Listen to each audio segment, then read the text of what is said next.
Bagnaia da un golpe al campeonato. Acosta se acerca al líder en medio de la polémica. Masia aprovecha el primer gran error de Holgado. ¿Podrá Bautista romper la maldición de Donington? Soy Alberto Sánchez y esto es Race Through. El Gran Premio de los Países Bajos dejó clara una tónica que se viene repitiendo a lo largo de esta temporada. Cuando los campeonatos menores se aprietan, en este caso Moto 2 y Moto 3, en el mayor el líder se escapa, que es lo que ha sucedido tras este Gran Premio en MotoGP. Y es que de primeras no pintaba tal cosa, pues todo parece indicar que este iba a ser un buen fin de semana para Marco Bezzecchi. De hecho lo sería, pero le faltaría culminar. Dominó en todos los entrenos y esto se tradujo en lograr la pole position el sábado. Nuevamente la Ducati fue muy superior al resto, incluso en un circuito que, al menos hasta el año pasado, le era contrario y beneficiaba a otras marcas. En este caso, la superioridad de Ducati es tal que coparon la primera línea. Y ya no solo la superioridad de Ducati como tal, sino de la VR46 en clasificación. Y es que nuevamente ambos pilotos de la escudería de Valentino Rossi, a pesar de llevar la moto del año pasado, se colocaron primero y tercero, con el líder del campeonato y vigente campeón del mundo, Pecco Bagnaia, en medio. Eso sí, en las salidas es algo que tienen que mejorar ambos pilotos, y eso lo pudimos comprobar en el sprint cuando Bezzecchi, que salía en la pole, perdió tanto la primera como la segunda posición en favor de Pecco Bagnaia y Brad Binder. El piloto sudafricano que partía en segunda línea realizó una gran salida, incluso amenazaría esa primera posición del campeón del mundo. Pero la Ducati es mucha Ducati y Bezzecchi no tardaría mucho en adelantar a la KTM, aunque eso sí, Binder no se lo pondría fácil. Bagnaia por delante con esa pelea tenía la posibilidad de escaparse, sin embargo se iría largo en la curva 4 a falta de 10 vueltas para el final y perdería el liderato en favor de Marco Bezzecchi, el cual sí que aprovecharía la situación y se escaparía. Por detrás tendríamos una apretada lucha por la tercera plaza del podio, y es que Luca Marini se quedaría muy atrás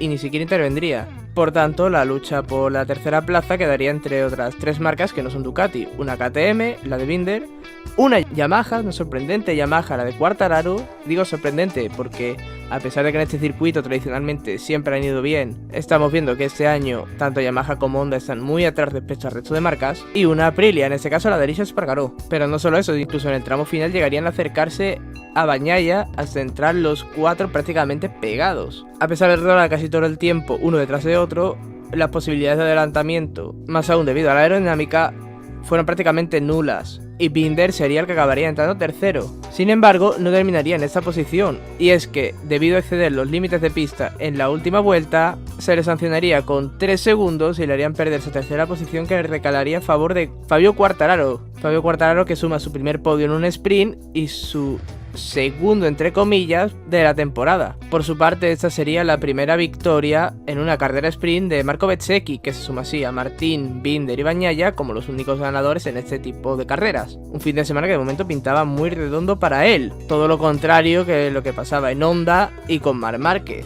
Después de lo sucedido en Alemania, volvería a intentarlo una semana más, en este caso en los Países Bajos. Nuevamente se iría al suelo en los entrenamientos y eso le acabaría pasando factura, y es que en la carrera sprint se encontraría muy dolorido y apenas podría superar la 17ª posición. ¿Y por qué muy dolorido? Pues resulta que el 8 veces campeón del mundo, tras sus caídas de Sachsenring, presentaba una microfractura en las costillas que con la caída de los libres 2 se agravaría, lo cual le impediría el domingo tomar la salida en la carrera larga, al igual que sucediera en Alemania. Nuevo revés para el piloto de Cervera, que necesitaba este parón de 5 semanas que se viene por delante como agua de mayo. Volviendo a la acción, teníamos por delante una carrera que, tal como ha ido avanzando el fin de semana, podía dejar el campeonato de cara al parón muy apretado. Nuevamente en la salida volvería a fallar Marco Bezzecchi, y en esta ocasión sería un espectacular Brad Binder el que se colocaría primero partiendo desde esa segunda fila. Pero como ya sucediera el sábado en el sprint, la Ducati es muy superior a la KTM y no tardaría mucho en ponerse líder Bagnaia. Por detrás, Fabio Quartararo, que en la carrera sprint lo hizo muy bien y que venía en buenas posiciones durante todo el fin de semana, salió mal y se quedaría bastante rezagado teniendo que remontar, y en ese intento de remontada perdería el control de su moto en la curva 7, yéndose al suelo y llevándose por delante a Johan Zarco. La mala suerte quiso cebarse con el piloto de Niza, y es que días antes del Gran Premio se había lesionado su pie izquierdo haciendo footing por Ámsterdam, una lesión que se agravó notablemente con esa caída. Otro piloto, Quartararo, al que le viene como agua de mayo este parón en una temporada que está siendo catastrófica para él y para Yamaha. Tras esto, todas las miradas se centraron en un piloto que venía por detrás remontando y con un ritmo incluso superior al de cabeza.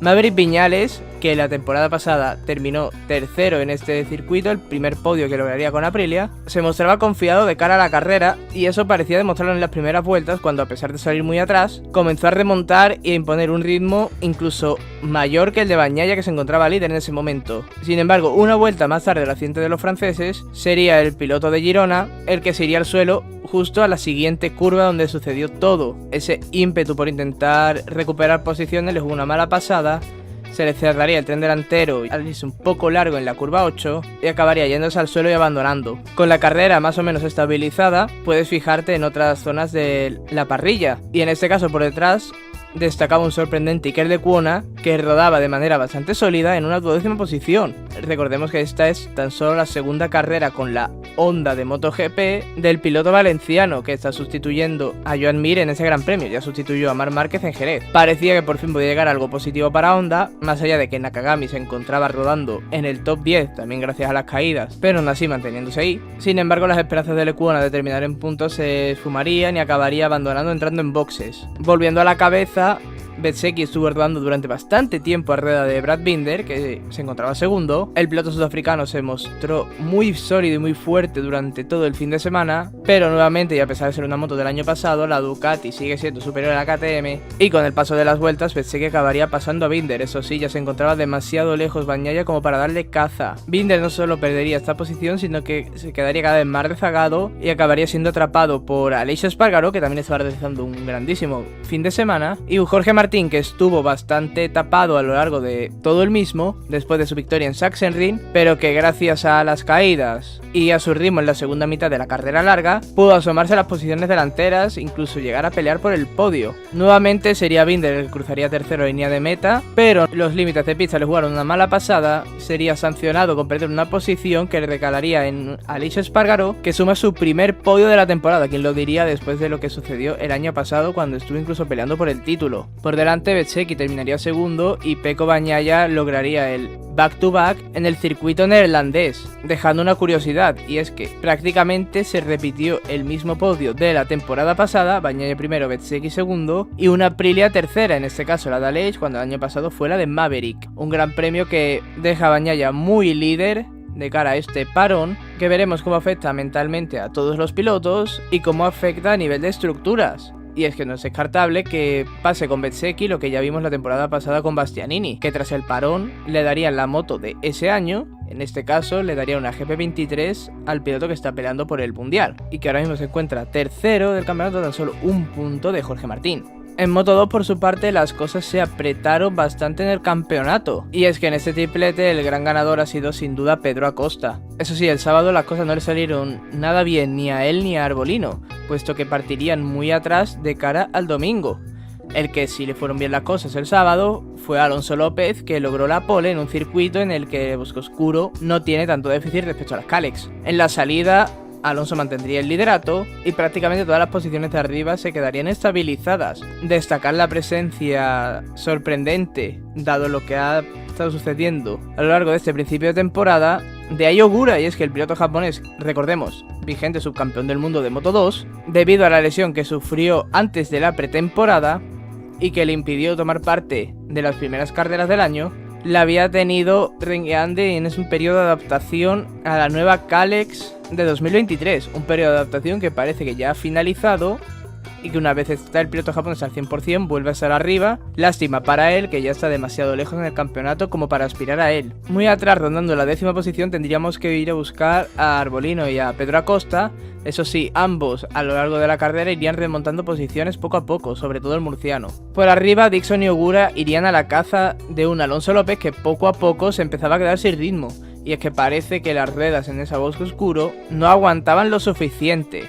O quizás el ritmo una vuelta de Alonso López era muy bueno, pero el ritmo a largo plazo no tanto. El que sí tendría un buen ritmo sería Pedro Acosta, que acabaría cazando este grupo. Con Alonso ya fuera de juego, Dixon y Ogura pelearían por el liderato que se llevaría el japonés, el cual hasta escasas vueltas del final llegaría incluso a soñar con la victoria tras tomar cierta ventaja respecto al piloto británico. Acosta, por su parte, que se encontraba en este grupo, también adelantaría al piloto del equipo Aspar y se lanzaría por el japonés. Sin embargo, un pequeño susto en la entrada de la última chicane le hizo saltársela y al no perder el suficiente tiempo después de esta acción, sería sancionado con una long lap que sería bastante polémica, y es que a la hora de realizarla, en la imagen daría la sensación de que tocaría la zona verde interior de la curva, lo cual sería motivo de repetición de la long lap. Una long lap que al realizarla no le haría perder apenas posiciones, de hecho entró tercero en la long lap y salió tercero, eso sí, con Fermín Aldeguer pegado a su cola. Las vueltas sucederían,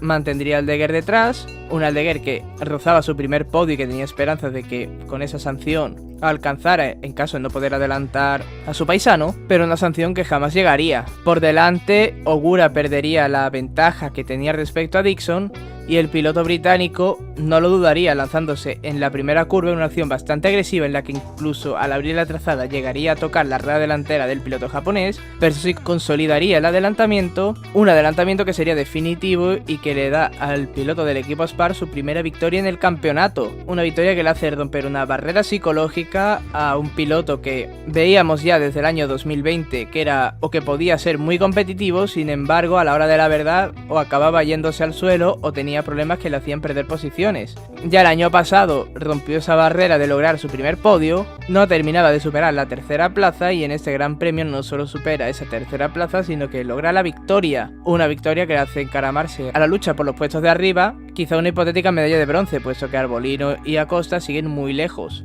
Una Acosta que con esa tercera posición sumado a la sexta de Arbolino hace que se vaya al parón a 8 puntos del piloto italiano. Recordemos que el triplete lo iniciaría a más de 25 puntos debido a su caída y abandono en Le Mans y la victoria del piloto del Marco VDS.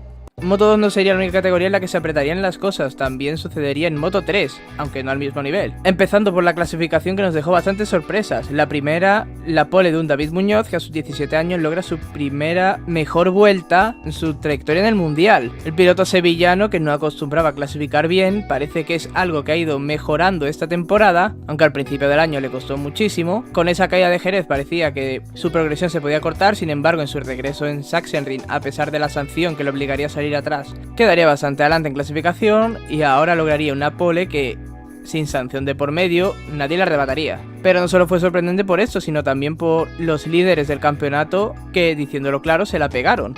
Y es que tanto Iván Ortolá como Dani Holgado realizarían una muy mala Q1 que les obligaría a salir bastante atrás en la parrilla. En la salida más o menos se mantendrían las posiciones, sobre todo en la zona delantera. Por detrás se cambiaría algo las cosas y es que en el intento de remontada para no perder muchos puntos y esa ventaja que tenía el campeonato, Dani Holgado cometería su primer gran error y se iría al suelo. Ortolá por su parte, y teniendo que cumplir una long lap, sí que lograría culminar esa remontada y meterse en el grupo de cabeza. Un grupo de cabeza que durante bastantes vueltas lideraría su compañero Stefano Nepa y que nos dejaría una imagen bastante curiosa, y es que por primera vez desde que este equipo existe, el equipo Angelus tendría a sus dos pilotos en las posiciones altas a la vez, y no solo eso, sino que llegarían a rodar incluso en posiciones de podio ambos. Otra gran sorpresa en este grupo de 8 pilotos sería la de Romano Fenati, que es que por primera vez desde que regresó al campeonato le hemos visto ser competitivo un fin de semana. Un grupo bastante nutrido de hasta 8 pilotos, en comparación con lo que veníamos viendo en las últimas carreras, que pelearían con la victoria, en el que tendríamos varios líderes a lo largo de la carrera y toques entre los pilotos que harían perder posiciones en ese grupo por salidas de pista. Lo vimos tanto con Fenati, como con Muñoz, como con Stefano Nepa, incluso con Denis Onchu. El piloto que mejor supo gestionar esta situación fue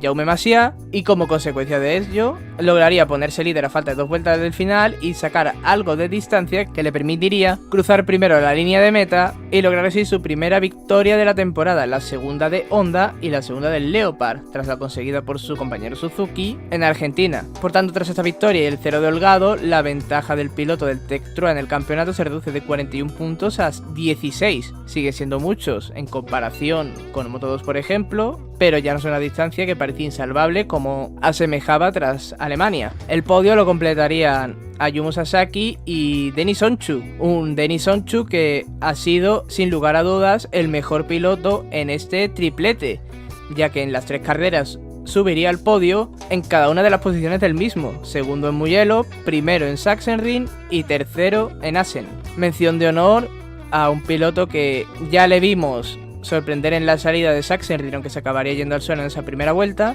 y que por primera vez estuvo en el grupo que peleaba la victoria. Hablamos de Colin Bayer, que en su Gran Premio de casa rodó de manera constante en este grupo de 8, aunque eso sí, nunca tuvo ni una mínima esperanza, salvo catástrofe o accidente entre otros pilotos, de subir al podio, pero por primera vez lo vemos en el grupo cabecero, suma buenos puntos y esto para su confianza en su año rookie es bastante positivo. Tras este triplete y con la cancelación a finales de julio del Gran Premio de Kazajistán, tenemos ahora el primer gran parón de la temporada en MotoGP, un parón de 5 semanas en el que sin duda todos los equipos y pilotos, tras un merecido descanso, trabajarán para volver de la mejor forma posible. Los que vuelven ya inmediatamente esta semana son los pilotos de World Superbike para la disputa de la ronda británica en el circuito de Donington Park, un circuito con el que Ducati tiene una deuda pendiente.